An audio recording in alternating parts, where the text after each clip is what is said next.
ओम शांति। आज प्यारे मीठे भगवान की मीठी मुरली मंथन की डेट है 10 फरवरी 2021। तो चलिए हम सभी मीठे मीठे बाबा से आज की वाणी सुनते हैं कि बाबा ने हमें आज क्या समझाया। बाबा ने कहा, मीठे बच्चे, तुम इस यूनिवर्सिटी में आए हो पुरानी दुनिया से मरकर नई दुनिया में जाने। अभी तुम्हारी प्रीत एक ईश्वर से हुई है। भगवान, हम गॉडली यूनिवर्सिटी में पढ़ते हैं ना, इस यूनिवर्सिटी का नाम ही है प्रजापिता ब्रह्मा कुमारी ईश्वरीय विश्वविद्यालय।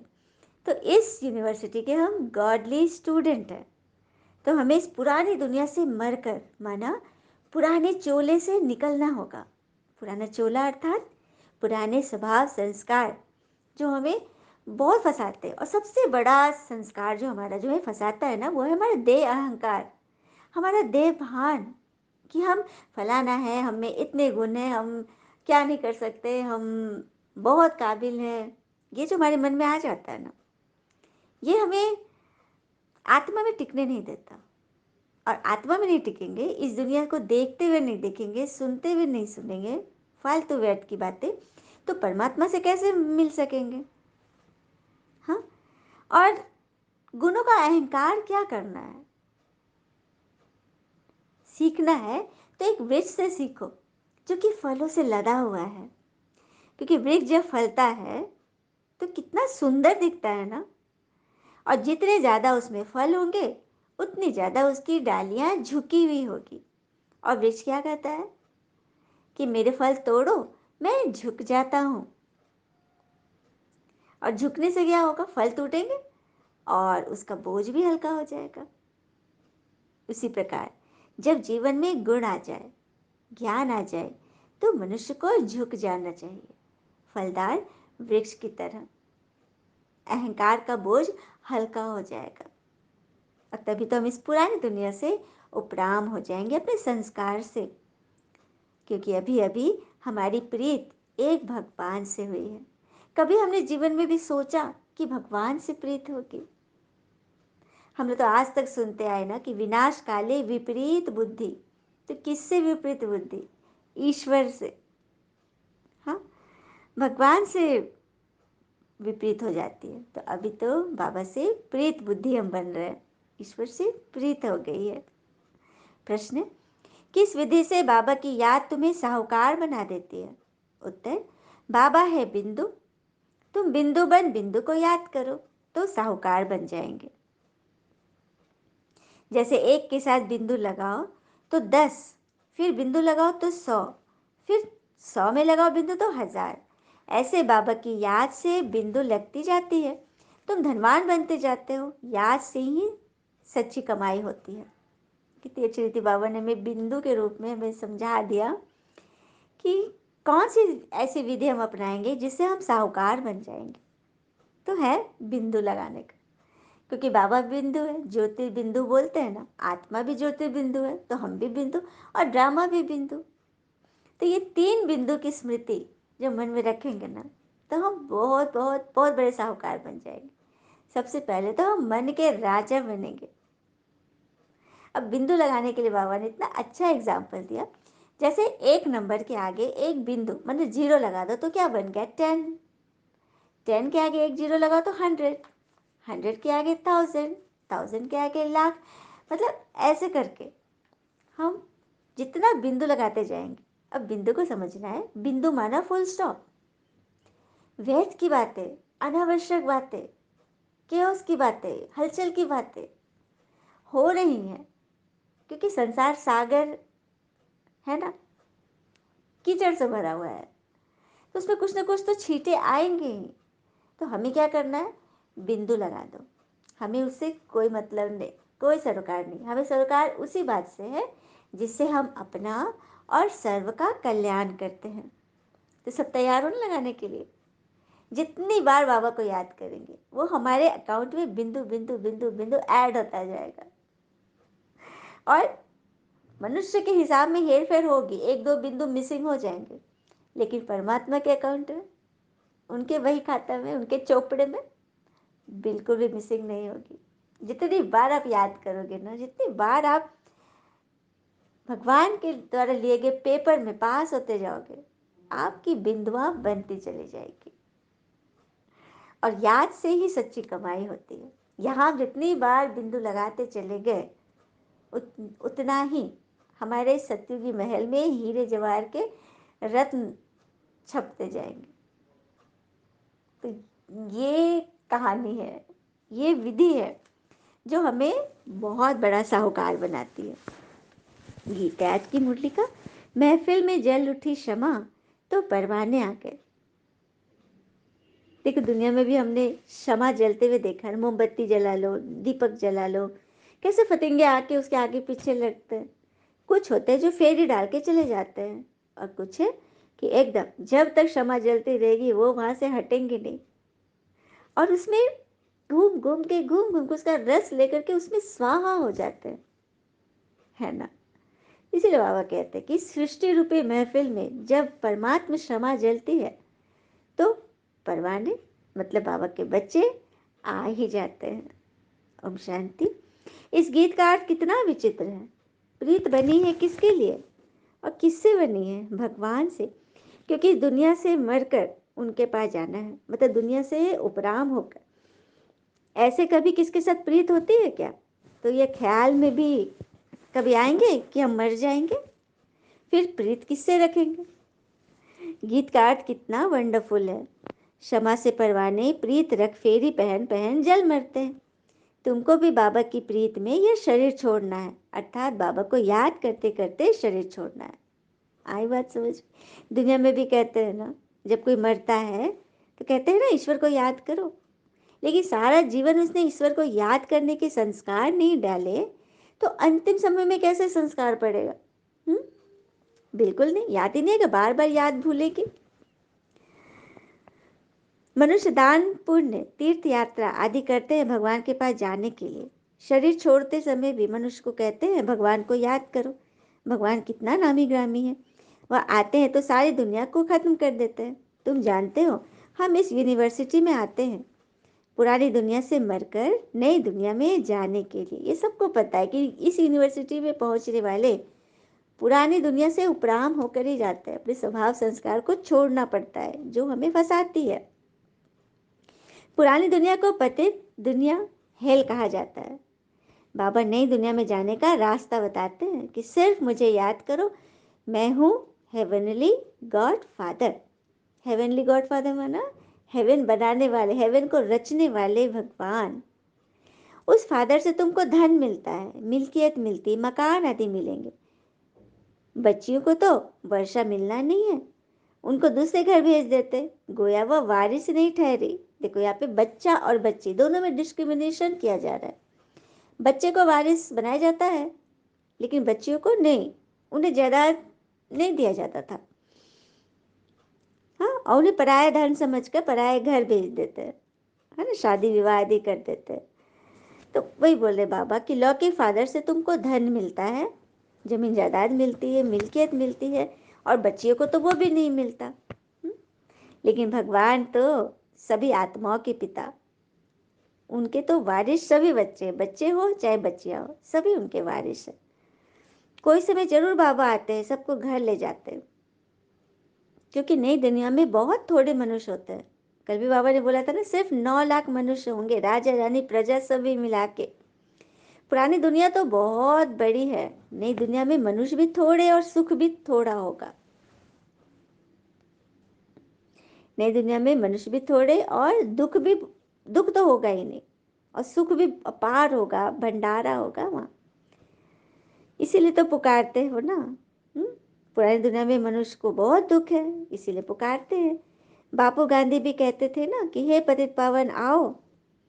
सिर्फ उनको जानते नहीं थे, बस पुकारते रहते थे। समझते भी है पतित पावन परमात्मा यही वर्ल्ड का लिबरेटर है। राम सीता को तो सारी दुनिया नहीं मानेगी ना, सारी दुनिया परमात्मा शिव को मानती है, गाइड मानती है, लिबरेटर मानती है।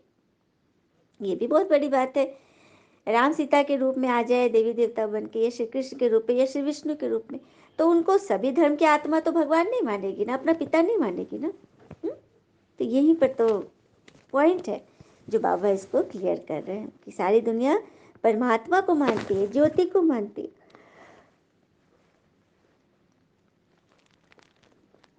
क्योंकि वो लिबरेट करते हैं ना दुख से। अच्छा, दुख देने वाला कौन है? बाबा तो दुख दे नहीं सके क्योंकि वो तो पतित पावन है। पावन दुनिया सुखधाम में ले जाने वाला है। तुम हो उस रूहानी बाबा के रूहानी बच्चे। जैसे पिता वैसे बच्चे। लौकिक पिता के हैं लौकिक अर्थात जिस्मानी बच्चे। परम पिता परमात्मा हमको वर्षा देने आए हैं। हम उनके बच्चे बनेंगे तो स्वर्ग का वर्षा जरूर मिलेगा। बाबा कह रहे हैं कि लौकिक बाबा के जिस्मानी बच्चे होते हैं और पारलौकिक भगवान के रूहानी बच्चे। बच्चे बनोगे तो स्वर्ग का दर्जा जरूर जरूर मिलेगा। वह है ही स्वर्ग स्थापन करने वाला। हम स्टूडेंट हैं, यह भूलना नहीं चाहिए। मनुष्य आत्मा ना भूलने लग जाता है और भूलते हैं तो फिर समझते कि हमसे बहुत बड़ा पाप हो गया। अरे मनुष्य और भूल दोनों चोली दामन का साथ है। हाँ, बराबर इंसानी जिस्म है तो भूलें तो होती रहेंगी, लेकिन वह भूल कब दोष बन जाएगा और दोष कब अपराध बन जाएगा, यह समझ नहीं है सबको। तो भूल हो गई, चलो मानते हैं, लेकिन उसको रियलाइज नहीं करना उसको दोष बना देगा। दोष है और दोष में और स्वयं को दोषी न मानना, दूसरे पे सारा इल्जाम लगाना और वही वही कर्म करते रहना, तो वह दोष बन जाता है अपराध।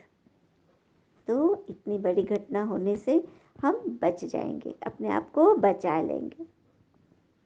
फिर बाबा आगे समझा रहे हैं कि तुम स्टूडेंट हो यह भूलना नहीं चाहिए। बच्चों की बुद्धि में रहता है शिव बाबा मधुबन में मुरली चलाते हैं। यह ज्ञान की मुरली तो वहाँ है नहीं, ज्ञान की मुरली। श्री कृष्ण का डांस करना, मुरली बजाना, ये सब भक्ति मार्ग का है। मतलब जो हमने शास्त्रों में सुना है ना, ये सब भक्ति मार्ग में। तुम्हारे पास अच्छे अच्छे गीत बनाने वाले आएंगे। गीत अक्सर करके पुरुष ही बनाते हैं। तुमको ज्ञान के गीत ही गाने चाहिए, क्योंकि शिव बाबा की याद आए। मतलब बाबा कह रहे कि ज्ञान के गीत गाओगे बनाओगे तो शिव बाबा की याद रहेगी, क्योंकि बाबा के गीत है ना। फिर बाबा कहते हैं मुझे याद करो। शिव को कहते हैं बिंदु। व्यापारी लोग बिंदु लिखेंगे तो कहेंगे शिव। बस बाबा ने जो मीठे बच्चे में समझाया ना, वही बात है। एक के आगे बिंदु लगाओ 10, 10 के आगे 100, 100 के आगे 1000। बस हम सबको भगवान की याद के बिंदु लगाते जाना है। तो तुमको भी शिव को याद करना है। जितना शिव को याद करेंगे बिंदी बिंदी लगती जाएगी। तुम आधा कल्प के लिए साहूकार बन जाते हो। वहाँ गरीब कोई होता नहीं, सब सुखी रहते हैं। दुख का नाम नहीं। बाबा की याद से विकर्ण विनाश होते जाएंगे। तुम बहुत धनवान बनेंगे। इसको कहा जाता है सच्चे बाबा द्वारा सच्ची कमाई। यही साथ चलेगी। मनुष्य खाली हाथ जाते हैं तो सबको हाथ भर तो जाना है। बाबा को याद करना है। बाबा ने समझाया है प्योरिटी होगी तो पीस प्रॉस्पेरिटी सभी मिलेगी। बाबा हर पॉइंट को बहुत अच्छी रीति क्लियर करते हैं कि बच्चे थोड़ा तो समझे, इस ज्ञान को समझे कि भगवान तो आ चुके हैं। तुम आत्मा पहले प्योर थी फिर इम्प्योर बनी हो। जबकि बाबा ने समझाया है कि प्योरिटी होती तो पीस प्रॉस्पेरिटी सब मिलेगी। तुम आत्मा पहले प्योर थी अब इम्प्योर बनी हो। सन्यासी को भी सेमी प्योर कहेंगे। सेमी प्योर इसलिए क्योंकि वे बाल ब्रह्मचारी तो रहते हैं, लेकिन विकारों का उसके बाद, काम विकार के बाद के जो विकार है, क्रोध लोभ मोह अहंकार, ये नहीं छूटता। तो फिर जहाँ के तहाँ रह जाते हैं। तुम आत्मा पहले प्योर थी फिर इम्प्योर हो गई हो।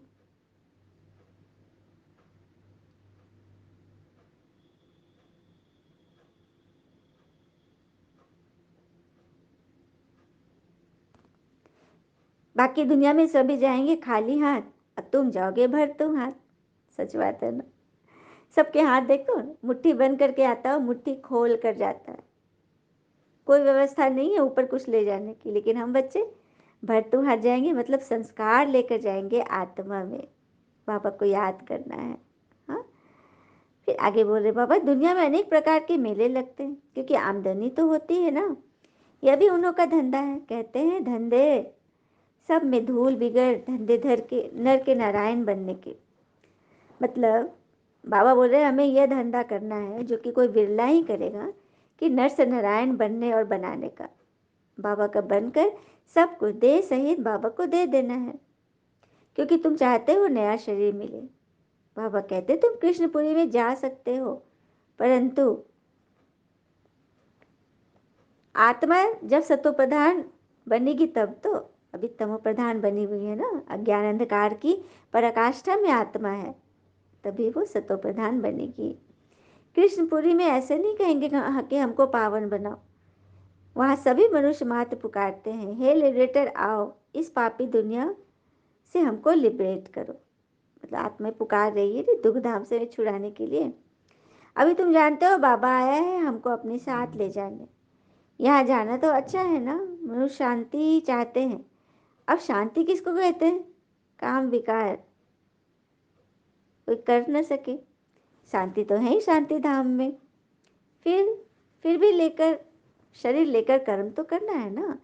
सत्युग में कर्म करते हुए भी शांति रहती है। अशांति में मनुष्य को दुख होता है, इसलिए कहते हैं शांति कैसे मिले।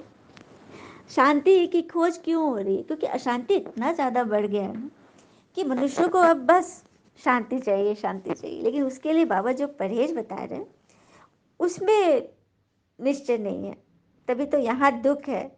और फिर हम पतित पावन बाबा को यही पुकारते हैं, भक्ति करते हैं भगवान से मिलने की। भक्ति भी पहले अव्यभिचारी करते थे, लेकिन फिर हो गई व्यभिचारी, माना अनेक की याद, सबको याद करते रहते। हाँ, फिर आगे बोल रहे बाबा, श्री कृष्ण को ऐसा किसने बनाया, आगे जन्म में कौन था, समझाने की बड़ी युक्ति चाहिए। जो अच्छी सर्विस करते हैं उनके दिल भी गवाही देती है, ये बात सही है। जो अच्छी सर्विस कर रहे हैं मनसा से वाचा कर्मणा एकदम सेवा में लगे हुए हैं, तो उनके दिल भी गवाही देता है ना कि आप अच्छी सर्विस कर रहे हो। फिर आगे बोल रहे बाबा, यूनिवर्सिटी में जो अच्छी रीति पढ़ेंगे वो जरूर तीखे जाएंगे। नंबरवार तो होती है ना, कोई डलहेड भी होते हैं। शिव बाबा को आत्मा कहती है मेरी बुद्धि का ताला खोलो।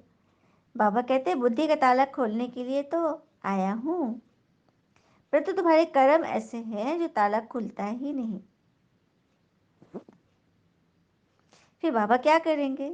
बहुत पाप किए हुए हैं, अब बाबा उनको क्या करेंगे? टीचर को अगर स्टूडेंट कहे कि हम कम पढ़ते हैं तो टीचर क्या करेगा? फिर से पढ़ाएगा। बाकी यह टीचर तो कृपा आदि कुछ नहीं करेंगे। टीचर कोई कृपा तो नहीं करते, बल्कि टीचर कोई कृपा तो नहीं करेंगे, करके उसके लिए एक्स्ट्रा टाइम रखेंगे। यह तो तुमको मना नहीं है, यह बात भी बड़ी बात है। कोई टीचर स्कूल में पढ़ा रहे हैं और कोई बच्चा बहुत टॉपर बच्चा है लेकिन थोड़ी सी गड़बड़ी कर रहा है, तो टीचर उसको घर जाकर या घर बुलाकर ट्यूशन भी देते हैं, क्योंकि टीचर का भी तो मान बढ़ेगा ना, ऐसे बच्चे बहुत नाम कमाएंगे। तो अच्छी तरह से बाबा से वर्षा लेना है। इसमें भी बाबा कहते हैं फिर भी विकार में कभी मत जाना, थोड़े भी विकार के टेस्ट लगी तो फिर वृद्धि को पाएंगे। मतलब बाबा बार बार कह रहे हैं कि बच्चे विकार में मत जाना, कोई गलत कर्म नहीं करना, और नहीं तो फिर टेस्ट बैठेगी और वृद्धि हो जाएगी। सिगरेट आदि की भी एक बार टेस्ट होती है, बार बार करना चाहिए। बार बार अपने आप को विल पावर अपना चेक करना चाहिए। बाप दादा कहते जीते जी शरीर का भान छोड़ मुझे याद करो। देवताओं को भोग हमेशा पवित्र ही लगाया जाता है, ऐसा नहीं कि घोड़े को बांध दो पूंछ में, बिल्कुल नहीं। यहाँ तेल होता नहीं है, वहाँ तो डेयरी में देखो प्योर ही प्योर है, और यहाँ तो डेयरी में प्योरिटी की मतलब ये झूठी बात है। हाँ, मतलब जिसको ठगना है, ठगी करनी है तो वो तो कर ही लेंगे, आपकी आंखों से काजल तक चुरा लेंगे। फिर आगे बोल रहे हैं कि दोनों पर लिखा हुआ है प्योर घी, दाम में कम फर्क पड़ जाता है। अब तुम बच्चों को फूल माफे खिला हुआ हर्षित रहना चाहिए। स्वर्ग में तो नेचुरल ब्यूटी रहती है, प्रकृति भी सतो प्रधान हो जाती है। लक्ष्मी नारायण जैसी ब्यूटी, नेचुरल ब्यूटी यहाँ कोई बना ना सके। उनको ना आंखों से कोई देख सकते हैं, हाँ साक्षात्कार होता है, परंतु साक्षात्कार होने से कोई हूबहू चित्र बना देता है। हाँ कोई आर्टिस्ट को साक्षात्कार हुआ था और समय और उस समय बैठ बनाए, परंतु है बड़ा मुश्किल। तो तुम बच्चों को बहुत नशा चाहिए कि अभी हमको बाबा भगवान स्वयं पढ़ा रहे हैं। फिर बाबा कह रहे कि तुम लिखते हो थोड़े समय के अंदर हम इस भारत को पाकिस्तान बनाएंगे, तुम चैलेंज करते हो। हाँ, बाबा कहेंगे बच्चों से सन सोज फादर, फादर सोज सन, मतलब बच्चे बाबा को प्रत्यक्ष कर रहे हैं और बाबा बच्चे को। तो फादर कौन सा? शिव और शालिग्राम, गायन इनका है ना, पिता और बच्चे। शिव बाबा जो समझाते हैं उन पर फॉलो करो। फॉलो फादर भी गायन उनका है। लौकिक फादर को फॉलो करने से तुम पवित्र बन जाते हो। हाँ, मतलब लौकिक फादर को जब कॉपी करेंगे तुम क्या बन जाते हैं? पतित बन जाते हैं। हाँ, बाबा कहते हैं मीठे बच्चे फॉलो कर पवित्र बनो, मुझे फॉलो करो। फॉलो करने से ही स्वर्ग के मालिक बनेंगे। लेकिन बाबा को फॉलो करते हो तब तो, क्योंकि सीढ़ी नीचे उतरे हो तीर्थ से जन्म। अब बाबा को फॉलो कर ऊपर चढ़ना है। हाँ, बाबा के साथ जाना है। बाबा कहते हैं एक एक रत्न लाखों रुपए की मिल्कियत के हैं। तुम बाबा को जानकर बाबा से वर्षा पाते हो। वह तो कहते हैं ब्रह्म में लीन हो जाएंगे। साधु संतादि क्या कहते हैं कि मैं ब्रह्म में लीन हो जाऊंगा। तो बाबा कहते हैं लीन वीन तो होता नहीं। लीन हो जाए, अस्तित्व ही खत्म हो जाए आत्मा का, तो फिर आत्मा आएगी कहाँ से? तो बाबा रोज रोज समझाते हैं कि मीठे मीठे बच्चे, पहले पहले सबको बाबा का परिचय दो। पारलौकिक बाप वर्षा लेने के क्या कहते हैं? पारलौकिक बाप वर्षा देते हैं पावन बनाने के लिए, इसलिए बेहद के बाप को कहते भी हैं पावन बनाओ, हे पतित पावन आओ। तो खुद ही पुकारते रहते हैं। लौकिक बाबा कहेंगे शादी कर पवित्र बनो। लौकिक पिता, दुनिया के पिता कहते हैं ना कि बच्चियां शादी करके पवित्र बनो। पारलौकिक बाबा कहते हैं पावन बनो, मेरे को याद करे से तो पावन बन जाएंगे। एक बाबा, एक बाप सबको पावन बनाने वाला है। यह पॉइंट्स बहुत अच्छी है समझाने की। भिन्न भिन्न प्रकार के पॉइंट्स विचार सागर मंथन करके समझाते रहो।